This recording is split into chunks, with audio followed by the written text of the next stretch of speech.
जब मैं राजनीति की बात और मर्यादा की बात करती हूँ तो फिर हमारी हिस्ट्री में एक वो चैप्टर है जिसके बारे में कुछ लोग अभी भी जानते नहीं हैं कि क्या हुआ था, और वो है इमरजेंसी का किस्सा।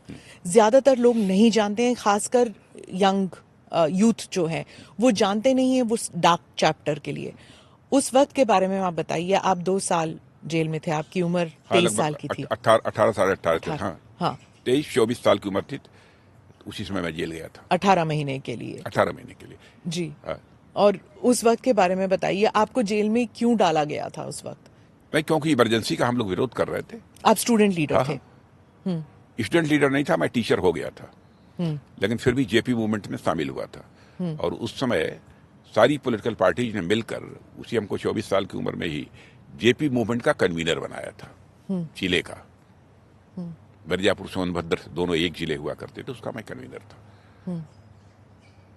तो उस समय हम लोग आंदोलन करते थे, इमरजेंसी का विरोध करते थे, इमरजेंसी को लेकर लोगों के अंदर जागरूकता पैदा करते थे कि किस प्रकार से ये इमरजेंसी घातक है, तानाशाह प्रवृत्ति की यह परिचायक है, यह बतलाते थे लोगों को। इम्पोज की इमरजेंसी के माध्यम से वो लोग हम लोगों पर तानाशाह होने का आरोप लगाते हैं। लेकिन जब आपको अरेस्ट किया गया तो परिवार में हलचल मच गई होगी। आप तो कोई टीचर हैं। हलचल नहीं मची। नहीं? ना, मैं नई नई शादी हुई थी और मैं घर पर ही लौटा था दिन भर काम वाम करने के बाद। आए लोग, बतलाया कि नीचे पुलिस फोर्स आई हुई है, आपको पूछ रहे हैं।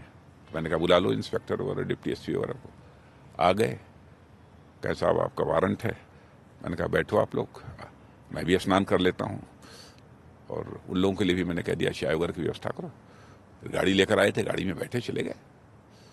रात को 11 साढ़े 11 बजे या 12 रात के रहे होंगे, जेल चला गया। और 3 लोग थे, तन्हाई में रखा गया था।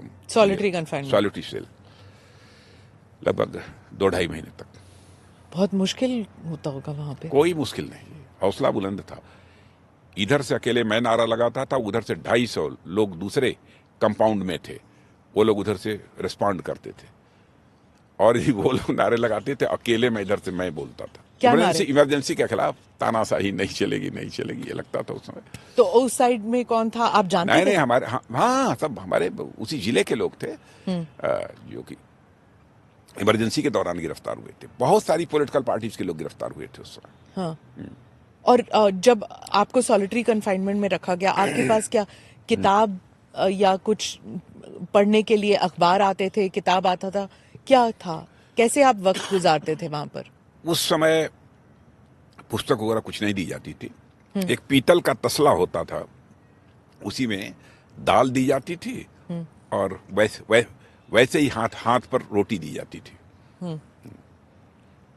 और तो लेकर हम लोग कुछ दिनों तक, जब तक था मैं वहाँ सॉलिटरी सेल में, उस समय तक हम लोग खाते थे।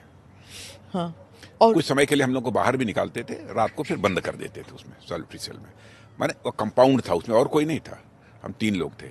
लेकिन वो लोग भी मुझसे पहले ही छूट गए थे। पर आपको 2 साल तक क्यों रखा? मतलब लोग वहां से सेंट्रल जेल नैनी मुझे ट्रांसफर कर दिया गया।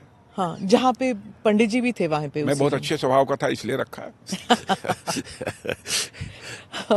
लेकिन आपके परिवार ने तो सोचा था कि आप 1 साल में बाहर निकल आएंगे या 3 महीने में बाहर निकल आएंगे। नहीं, जब डिस्ट्रिक्ट जेल मिर्जापुर से मेरा ट्रांसफर हो रहा था सेंट्रल जेल नैनी के लिए, तो सैकड़ों पुलिस थी, प्लेटफार्म के ऊपर लेकर गए थे मुझे लोग। तो मेरी माँ वगैरह में मिलने के लिए सब आए थे, लेकिन मेरी माँ ने उस समय भी कहा था कि बेटा चाहे जो कुछ भी हो गया, माफी मांग के मत आना। पुलिस के लोग रोने लगे। और आपकी माँ का निधन हुआ? वो तो इमरजेंसी जब 1 साल समाप्त होने लगी, तो हमारे एक चचेरे भाई हैं, गाजीपुर पोस्ट ग्रेजुएट कॉलेज में मैथमेटिक्स के लेक्चरर थे, तो उनसे पूछा, तो उन्होंने कहा कि भाई 1 साल हो गया, अभी अब तो आ जाएंगे। तो उन्होंने कहा कि नहीं माँ, 1 साल के लिए बढ़ गया, इमरजेंसी बढ़ गई। तो उसी समय उसके कारण जो है ब्रेन हैमरेज हो गया था। तो 27 दिन हॉस्पिटल में रही, डेथ हो गई। लेकिन मैं आ नहीं सका उसमें, मेरी रिहाई नहीं हुई, मुझे पेरोल भी नहीं दिया गया। क्रियाकर्म के लिए आपको बिल्कुल पेरोल नहीं दिया गया। मैंने अपना बाल वगैरह जो भी सिर का बनवाना था सब जेल में ही बनवाया था। क्रियाकर्म के लिए भी नहीं, आपको नहीं भेजा? नहीं, वो लोग हम लोगों के ऊपर तानाशाही का आरोप लगाते हैं, कल्पना करिए। तो फिर किसने किया था? अपने गिरेबान पे झाँक कर नहीं देखते हैं लोग। मैं जो भाई वगैरह थे परिवार में उन लोगों ने किया। आप मैं आखिरी नहीं बार- पहुंच पाया। आप मिल नहीं सके? 27 दिन तक हॉस्पिटल में थी ब्रेन हेमरेज होने के बाद, माता आनंदमयी हॉस्पिटल वाराणसी में, फिर भी नहीं दिया। किसने मांगा था आपके लिए रिहाई के लिए? किसी ने अपील डाली थी? नहीं, लोगों ने कोशिश की कुछ समय के लिए छोड़ दिया जाए ताकि अपनी मां को देख ले, नहीं दिया। और जब आप बाहर आए तब?